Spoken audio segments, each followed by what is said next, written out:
So Intel came out with a solution that in the same direction we cannot increase the clock frequency, rather we should go for multiple within the same chip. So that is the birth of multi-core architecture. So far we had single core architecture. We have gone up to the zenith point of improving the clock frequencies. Further we cannot go. So the alternative now is, instead of increasing the clock frequency, we will embed multiple number of such processors together, but from outside it will look like one processor. And the first processor in this direction was Pentium M, where actually inside there was two Pentium 4 processor. From outside it will look like one processor. After that, Intel bring out a dual core processor. From their Core 2 Duo. So from performance point of view, Core 2 Duo has almost 40% better performances than dual core. So now we move towards multi-core architecture. So use multiple cores altogether on the single chip to improve the performances. So likewise, how many cores can be there? There can be thousands of core even. So much more number of core are getting embedded within the same chip to make it to improve the speed of the processor. Now, when that is also done, that the multi-core is also achieved, with that performance still we are not able to perform the solution that we require to solve to the problems.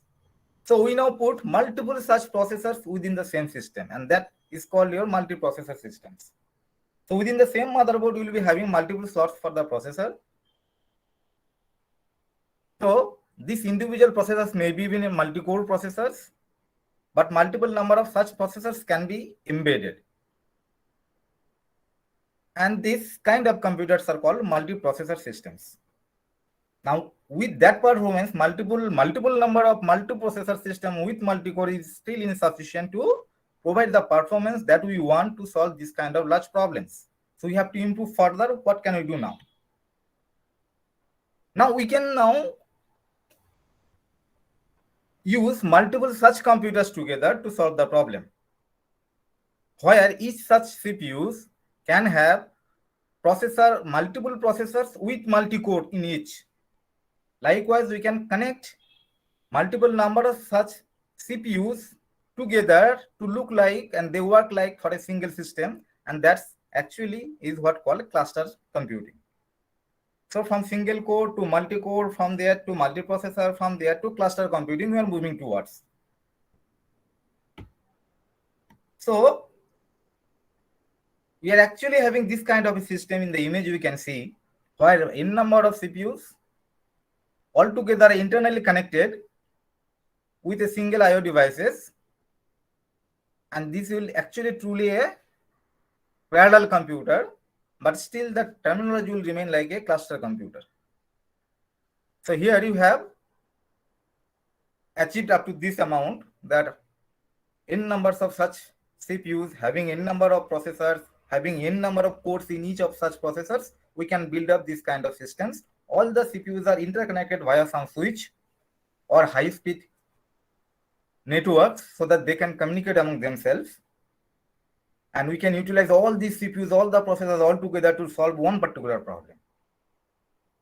This is truly actually the parallel computer is. So cluster computing is improving day by day because we have lot many significant improvement in the field of networking technologies. And because the networks are getting improved, so people are moving towards this kind of clusters. From during 90s onwards, clusters are started to came into picture. Any further improvements in this direction? Yes, we can now go for grid computing. What is grid? Such lot many clusters, they are geographically at distant locations, may be connected via dedicated network, so that now all these clusters will be working together to solve a particular problem. And this one cluster may be at Delhi, another cluster may be somewhere else, another cluster may be in Guwahati, but they are interconnected via dedicated computer networks. And this kind of computing are called grid computing. So what is the case in India? Just for that where we stand, the Indian government proposed a project called Garuda under the supervision of CDAC, Pune, and almost 45 institutes over the country. They are located at 17 different cities across the country, are connected via dedicated networks to build up a cluster computer like that, which can be used to solve this kind of larger problems. They have huge number of computational node, huge amount of storage to provide if required for. So these different cities all over the countries are connected with their cluster computer labs all together, so that if anyone requires, they can submit the job from one point. All the clusters will get involved in solving the problem together, and it will give you the faster result on the output, as the output on your output screen or as a data or whatever. So this is something called supercomputing. So it's not a very other terms, it's like the same terms where large computer within an architecture that has been optimized for bigger problem solving in a faster rather than in a conventional desktop or mainframe computers are loosely called supercomputers. And here basically pipelining is used extensively and parallelism is used extensively.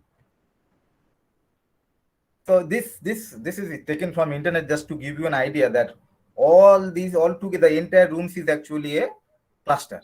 All these kind of racks looks like